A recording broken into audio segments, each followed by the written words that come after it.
भाई सुबह से दोपहर होने को आई है पर अभीरा के पास अब तक कोई भी किसी तरह का केस नहीं आया है और वहाँ पे सारे वकील लोग खाना खा रहे हैं और सबको खाना खाना खाते हुए देख अभीरा के पेट में भी तो गुड़गुड़ हो रहा है। तभी तो अपने पेट को चुप रहने की सलाह देती है। जी हाँ, अभीरा अपने पेट को चुप रहने की सलाह देती है और उसी दौरान वो कहती है कि सुबह से एक केस नहीं मिला और तुझे भूख लगी है, कोई जरूरत नहीं खाना खाने की। वैसे अभीरा ये सारी बातें अपने आप से कर ही रही होती है कि उसी दौरान एक इंसान आ जाता है अभीरा के पास ये कहते हुए कि क्या आप मेरा केस लेगी, मेरे बीवी की साइकिल चोरी हो चुकी है और वो किसी बबलू नाम के इंसान ने चुराई है, मुझे पता है वही हमारे घर पर नजर रखे हुए था और उसी ने वो साइकिल चुराई है। फिर क्या था भाई, अभीरा खुशी से चहल उठती है, खुश हो जाती है, तुरंत से उस इंसान के गले लग जाती है थैंक यू कहते हुए और उस इंसान को कहती है कि पक्का जीतूंगी भी लड़ूंगी भी। जी हाँ, वो इंसान कहता है कि आप सच में मेरा केस जीते लड़ेगी, जिस पर अभीरा कहती है कि जीतूंगी मैं, वो केस लड़ूंगी भी और जीतूंगी भी। जी हाँ, और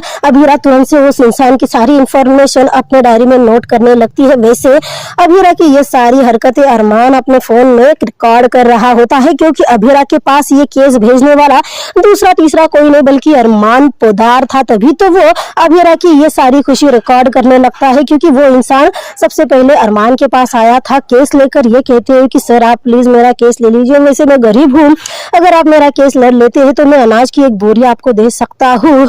जिस पर अरमान तुरंत से उस इंसान को अभीरा को सजेस्ट करता है। वो इंसान अभीरा को देखकर काफी शौक होता है क्योंकि अभीरा उस टाइम पे लोगों के सामने दर दर भटक कर केस मांग रही होती है और वो काफी मतलब निराश निगाहों से अरमान को देखता है। जिस पर अरमान कहता है कि ठीक है आप उस लड़की के पास जाइए तो सही, अगर कुछ नहीं होता है तो मैं आपका केस फ्री में लड़ूंगा। और इसीलिए वो इंसान अब अभीरा के पास आया है और ये सब देखकर अभीरा को पहला केस मिला है। इसके बाद क्या था, अरमान ना सिर्फ फोन में रिकॉर्डिंग करता है बल्कि वो अभीरा की नजर तक उतारता है। जी हाँ, तभी हम लोग देख पाते हैं कि गोयनका हाउस में क्या हो रहा है क्योंकि रूही का फोन बज रहा होता है और शायद रूही कमरे में थी और शायद वॉशरूम में थी। तभी तो मनीष गोयनका रूही का फोन उठाते हैं जिस पर काउंसलिंग का फोन आ रहा था। अभी मनीष गोयनका तुरंत से रूही का फोन उठाकर कहने लगते हैं कि शायद रूही दोबारा से काउंसलिंग जाने लगी है, पर मनीष गोयनका फोन पर बात करे इससे पहले रूही आ जाती है। रूही से मनीष गोयनका सवाल करने लगती है क्या तुमने फिर से काउंसलिंग स्टार्ट कर दिए है तो, और अगर तुमने दोबारा से काउंसलिंग स्टार्ट कर दी है तो बहुत अच्छी बात है क्योंकि तुम,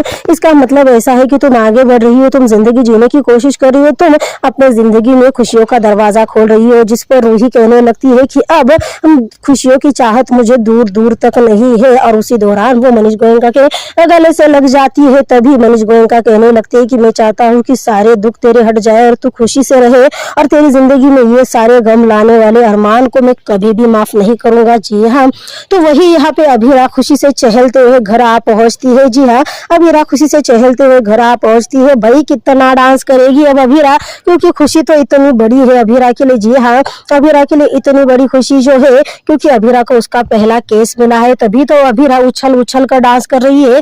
उसी दौरान उसे कुछ लोग दिखते हैं जिनसे पूछने पर पता चलता है कि वो हाउस का कुछ काम करने के लिए आए हैं। और उसी दौरान विद्या भी तो अपने घर के अंदर से दरवाजे की तरफ आते हुए दरवाजे के बीच में खड़ी हो जाती है। ये सोचती है कि घर पर कोई भी नहीं है और आखिर वो कैसे बताए कि माधव जी जा रहे हैं एक काफी खतरनाक मिशन पर। जी हाँ, माधव पोद्दार एक काफी खतरनाक मिशन पर जा रहे हैं, ये बात ये सबको कैसे बताई, इसी सोच में काफी हड़बड़ी में विद्या है। और उसी दौरान वो काम स्टार्ट हो जाता है और शायद उसी काम की वजह से ऊपर का जो झूमर था वो हिलकर नीचे गिरने आता है। जी हाँ, उसी झूमर के नीचे, एग्जैक्ट झूमर के नीचे विद्या खड़ी होती है। ओ माय गॉड, और उसी दौरान डांस कर रही अभीरा ये सब कुछ देख लेती है। वैसे उसे याद था कि उसकी दहलीज क्या है, तभी तो वो बाहर से विद्या को बार बार आवाज लगाने लगती है कि माँ माँ माँ, पर चल रही मशीनों की आवाज इतनी ज्यादा थी कि विद्या को आवाज नहीं जाता और ऊपर से विद्या अपने ही स्ट्रेस में थी, तभी तो वो बिल्कुल भी ध्यान नहीं देती। पर झूमर विद्या पर गिरे इससे पहले सारे दहलीजों को लांग कर, सारे वादों को, सारे कसमों को, सारी बातों को भुलाकर, हालांकि उसे दादी सा की बात याद थी कि वो कभी भी उस दहलीज को नहीं लांगेगी,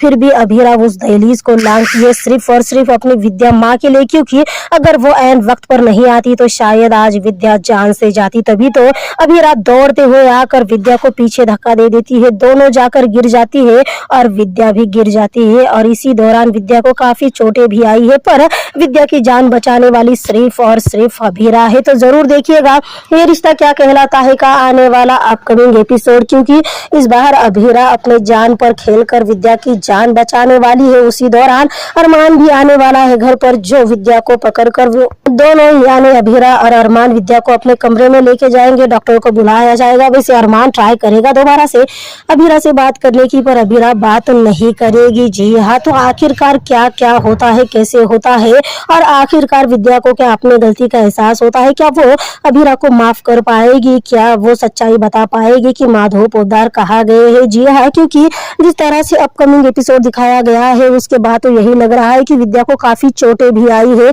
और वो हड़बड़ाहट में भी है। जी हाँ, तो अब ये जो नई मुसीबत आ पड़ी है अरमान और अभीरा के सामने कि माधव पोद्दार को रोकना है, तो कैसे रोकेंगे अभीरा और अरमान माधव पोद्दार को इतने खतरनाक मिशन पर जाने से, क्योंकि माधव पोद्दार ने जाते समय विद्या से वादा लिया है कि अगर मैं मिशन से सही सलामत वापस नहीं लौटना तो अभीरा का ध्यान रखना। और कहीं ना कहीं माधव पोद्दार की ये बात विद्या को कहीं ना कहीं पूरी तरह से हिला के रख देती है। तभी तो विद्या इतनी ज्यादा स्ट्रेस में है और वो होश में आने के बाद भी काफी घबराई हुई है और यही शायद घबराहट में वो सारी बातें अरमान और अभीरा को बता देगी। पर अब देखना ये होगा कि अरमान और अभीरा कैसे रोक पाएंगे। जी हाँ, माधव पोद्दार को कैसे रोक पाएंगे, क्योंकि माधव पोद्दार को रोकना तो बहुत मुश्किल का काम है भाई। जो इंसान कभी भी किसी के रुके नहीं रुका, अब वो कैसे रुकेगा आखिरकार अभीरा और अरमान से। वैसे अरमान का सवाल ही नहीं पैदा होता, शायद अभीरा के मनाने से वो रुक जाए।